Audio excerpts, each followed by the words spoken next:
Kembali lagi berjumpa dengan saya, Nur Agustinus. Kita akan bahas mengenai apa dan siapa entrepreneur itu. Kita sudah sering mendengar kata entrepreneur. Apa beda entrepreneur dengan wirausaha, beda dengan wira swasta, beda dengan pengusaha, dengan pebisnis. Kita punya banyak istilah untuk itu. Tapi kita sering menyebutnya sebagai wirausaha, wira swasta, dan juga entrepreneur.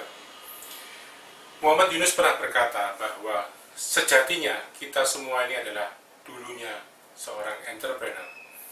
Ketika manusia masih tinggal di gua, kita semua adalah bekerja untuk diri kita sendiri. Seperti kita ketahui, wira swasta berarti wira artinya berani, swa artinya sendiri, sta artinya berdiri. Jadi kita berani untuk berdiri sendiri. Wirausaha kita berani untuk berusaha. Kita di waktu yang lalu, di zaman dulu, ketika kita masih tinggal di gua, kita mencari makan, mencari kebutuhan dengan penuh segala risiko. Entah itu diterkam binatang buas, entah tergelincir di dalam jurang, kita semua menempuh risiko dan kita mencari makan untuk diri kita sendiri. Namun, sejarah perkembangan manusia kemudian kita mengenal adanya revolusi industri, kita mengenal adanya pabrik-pabrik, ada spesialisasi pekerjaan. Lalu, manusia mulai menjadi pekerja bagi sebuah industri. Sehingga kita menjadi pekerja karena mereka mencap kita sebagai pekerja. Kamu adalah pekerja. Padahal seperti Muhammad Yunus bilang, Muhammad Yunus adalah seorang pebisnis sosial yang mendirikan Grameen Bank, berasal dari Bangladesh, bahwa kita lupa bahwa kita sejatinya adalah entrepreneur. Kenapa kita perlu untuk menjadi entrepreneur? Kenapa kita perlu untuk berwirausaha? Sebenarnya ada banyak alasan. Alasan yang paling umum adalah dengan menjadi entrepreneur kita bisa mengejar passion kita.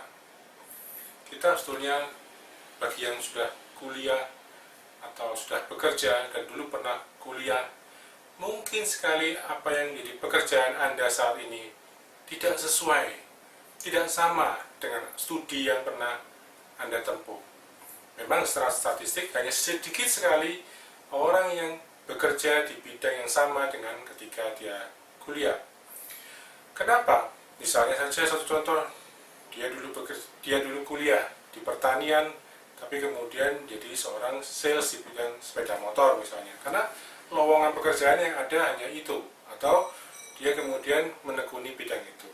Padahal itu mungkin saja bukan passionnya, tetapi dengan menjadi seorang entrepreneur, seseorang bisa bekerja sesuai passionnya. Kemudian kita bisa mencari nafkah melalui apa yang kita suka. Kita tahu, kalau kita suka terhadap sesuatu, maka kita akan melakukannya dengan sukacita, dengan senang hati, dengan tidak mengenal lelah. Contoh paling gampang adalah kalau saya senang ke toko buku, maka ketika saya ke toko buku, saya berjam-jam pun tidak akan merasa lelah. Tetapi karena mungkin saya tidak suka dengan baju misalnya, ya saya suka, tapi saya tidak suka ke toko baju, mungkin ke toko baju hanya cukup 10 menit.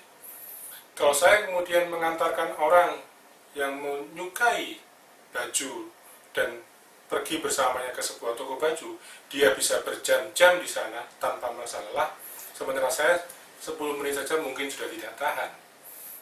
Inilah contoh bahwa kalau kita bekerja sesuai dengan apa yang kita suka, pasti kita akan senang dan kita akan tahan dan kita akan rela bekerja mati-matian untuk itu. Kemudian yang sering kita dengar adalah bahwa dengan berwirausaha kita menjadi bos bagi diri kita sendiri. Orang memang tidak suka diperintah. Memang sebagai seorang wirausaha, sebagai seorang entrepreneur, yang memerintah kita adalah pelanggan kita. Tapi kitalah yang menentukan kita mau apa. Itulah keunggulan dari seorang entrepreneur. Kita bisa menjadi bos bagi diri kita sendiri. Kemudian, tak ada batas untuk menyalurkan potensi dirimu.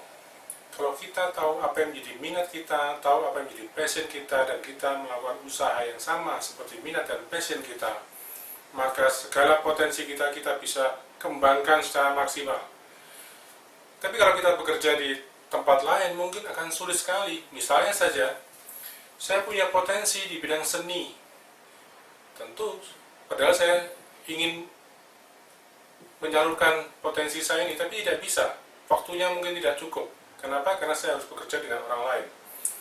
Nah, dengan menjadi entrepreneur kita bisa menyalurkan potensi kita secara maksimal. Tidak ada batas untuk itu. Kemudian, kita bisa lihat juga bahwa menjadi seorang entrepreneur itu, diri kita adalah kapten di kapal yang kita miliki. Jadi, kita mau berlayar kemana, asalkan kita tahu tujuannya, kita akan menuju ke sana. Jadi, kita adalah kaptennya, bukan orang lain. Menjadi entrepreneur juga memberikan kesempatan bagi kita untuk menjadi multifungsi.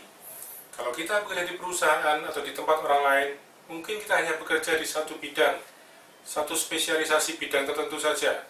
Tapi kalau kita bekerja sendiri, berwirausaha sendiri, maka kita bisa menjadi seorang penjualnya, kita bisa menjadi seorang administrasinya, kita bisa menjadi seorang, katakanlah, bagian promosinya, bagian produksinya. Kita akan mengetahui, melakukan semua itu dengan sangat senang. Dan kita menjadi seorang yang serba bisa. Dan yang terakhir, sebagai seorang entrepreneur, kita bisa meraih impian kita. Kita bisa mengarahkan diri kita untuk menggapai impian kita. Mungkin kalau kita harus bekerja di orang lain, kita sulit. Tapi dengan menjadi entrepreneur, kita punya tujuan, dan kita punya impian, dan kita bisa meraihnya.